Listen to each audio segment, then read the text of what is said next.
Really, I think that the cultivation of loving attention is the highest moral and spiritual practice that one can engage on in their life. And a loving attention is not just a passive observation or concentration on the world, but rather an active, ethical stance towards the world and other people. And to really to pay attention in this way is to open oneself to the reality and needs of others without imposing one's own expectations or desire systems. In this sense, attention becomes an act of love as a kind of compassionate, selfless engagement with the world. And I take inspiration um, for this concept from the philosopher and mystic Simone Weil, who believed that when we truly attend to another person, you know, in this loving attention that I describe, we suspend our ego and our projections, allowing us to see them simply as they are in their full humanity and presence. And this radical openness and self-forgetfulness is the essence of love for Vey, and it's not a romantic or emotional form of love, but a real spiritual love that recognizes and honors the dignity and suffering of others. This true attention that I describe, it requires a suspension of ego, which of course means letting go of personal desires, preferences, and preconceived notions. And this act of suspending ego, it facilitates a profound openness to the world, liberated from, the common filters and models that we bring to reality.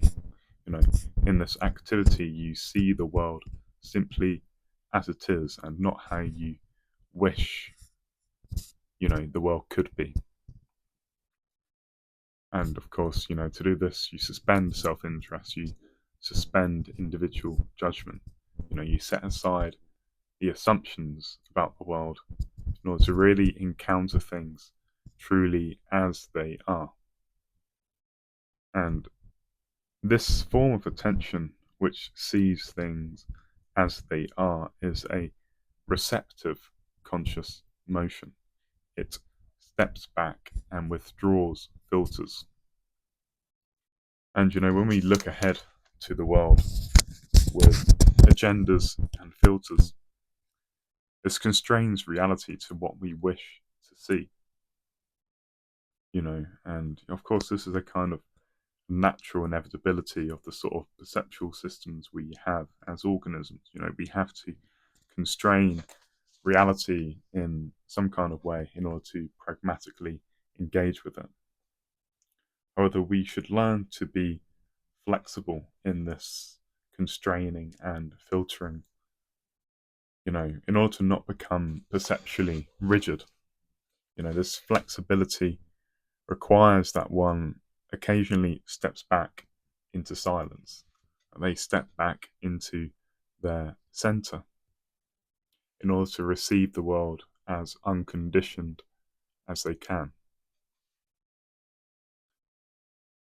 And this receptive, conscious motion is one of openness and non-judgment, and as well by its nature, it eases mental tension.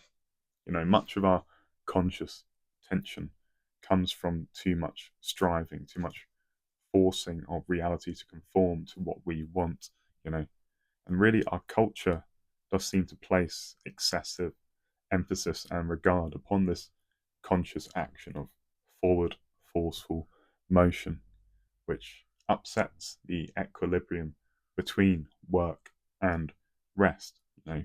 Work, it engages us in conscious forward motion, whereas rest eases us into stillness and receptivity. It's the kind of yin and yang of our mental lives, and we constantly oscillate between these two conscious attitudes as we engage with this thing called life. And the receptive conscious state, it's non-forceful. It's a moment of stillness which allows us a sense of freedom from reactivity. It allows us not to give in to intuitive reactions in situations, and to assess whether such reactions are valid and appropriate. It steps back into really the conscious space in which such reactions arise, affording us a kind of distance from them.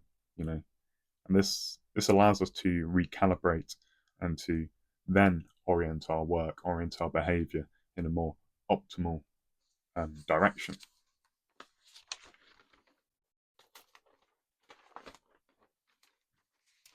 And I want us to really notice the oscillations, the transformations between this constricting and opening of one's awareness, because this is very much how your attention moves. Your attention, it fixates upon a particular activity as you concentrate and grant mental space and clarity to it, and then it retreats into opening and mind wandering as you recalibrate and evaluate what to do next. It's a kind of constant in and out motion. And these are the currents of your mind. And really, with the greater cultivation of mindfulness, you will be afforded a more fine-grained resolution and awareness of the movements of these currents. And as I've talked about a lot on this podcast, psychedelic medicine will afford you temporarily a glimpse of a kind of a hyper real, hyper detailed and resolution, and a much deeper awareness of the subtle movements of your mind. But of course, psychedelic medicine is a temporary viewing of the state of mind. You need meditation, a kind of conscious cultivation of skills of your attention, in order to make these conscious changes more permanent, more stable, as a sort of a governing nature of your reality, as opposed to just a temporary state, as when someone consumes a psychedelic medicine. And to return to the notion of love, which I started this conversation with, and this idea of the cultivation of a loving attention, a greater awareness of the flowing currents of your mind is a necessary stage in towards this cultivation of compassion. And like I said, a loving attention, it needs to receive the world as it is, and to grant unconditional space to it. And this of course is a receptive action. It's something that doesn't actively impose oneself on reality. It waits to see how reality is, as untethered, as unconditional to this sort of conventional models and assumptions that we bring to it. And hence it is a very receptive activity. It's trying to passively receive reality. But I should emphasize that it should not be, this loving attention should not be exclusively passive. It does require an active component. There does need to be some form of action that strives into the world after one receives the world. And this, the purpose of our receiving of the world as unconditioned as possible is, it's meant for the eventual recalibration, reorientation, so that we can then make the right kind of action into the world. Often when we act in the world in inappropriate, unbalanced manner. It comes because, we are clinging on to rigid beliefs, rigid models of the world. We're not receiving the world as it is. And so when we act in the world, we're acting on an imperfect picture of reality. When we try and suspend our sort of ego and judgment and the models that we bring to reality to try and see it as it is, we gain more knowledge and more information of the world as it is. And, when we're acting on the basis of more knowledge, more truer knowledge, truer alignment with the world, then our actions, they will naturally flow out in a far more optimal way, you know. And of course, this again, this points to how spirituality, that there is an element of that we want to become in deeper alignment with truth, and so we want to receive and comprehend the world more accurately. But we do need that active component. We do need to eventually act in the world. We can't simply receive the world and do nothing. We step back in order to then act in a more wisely manner, something that's more appropriate, according to a more accurate picture of affairs. This is why I discourage highly a passive spirituality, which retreats from the world, leaving us really socially. Sorry, there's a little low battery thing, Bob. I'll try and wrap this up. But we shouldn't endeavor towards a passive spirituality which retreats from the world, leaving you really socially and politically muted. We retreat from the world in order to cultivate better clarity, such that we can then act more effectively. And this greater clarity that you cultivate regarding your internal mental affairs is really the most direct path towards liberation. So often we hold ourselves prisoner to our own mental habits and dispositions, failing to really see a clear way out. And when we're trapped and we act in the world, we will then repeat the same mistakes over and over, becoming more and more frustrated and desperate.